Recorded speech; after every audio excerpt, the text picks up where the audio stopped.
मग बाबासाहेबांचं नाव आहे जो संविधानाला कारणीभूत आहे त्याला तुम्ही संपवायला निघालाय.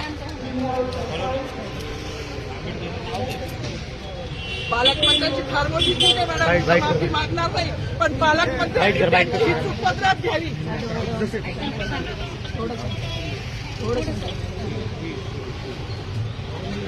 मला मीडियाशी घेणं नाही मॅडम, मला सस्पेंड केलं, मी आलूचे गाड्या उपसी, मी माती काम करीन, पण बाबासाहेबांची ओळख पुसून येणार मला सस्पेंड करायचं करू शकता मॅडम. बाबासाहेबाला संपवायचं काम करायचं नाही. 26 जानेवारी 15 ऑगस्ट मध्ये मी नाही मानत, पण लोकशाही मॅडम तुम्ही सुद्धा संविधानामुळे आहात, पालकमंत्री सुद्धा पालकमंत्री संविधानामुळे आहे. कोणताही जातीभेद नाही, सगळी समानता दिली आहे. बाबासाहेबांचं नाव आता तरी भाषणात येईल, मग तरी भाषणात येईल.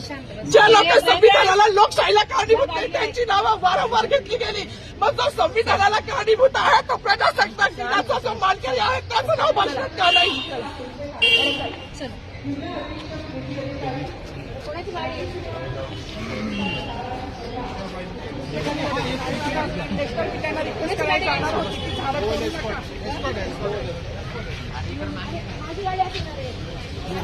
थोडी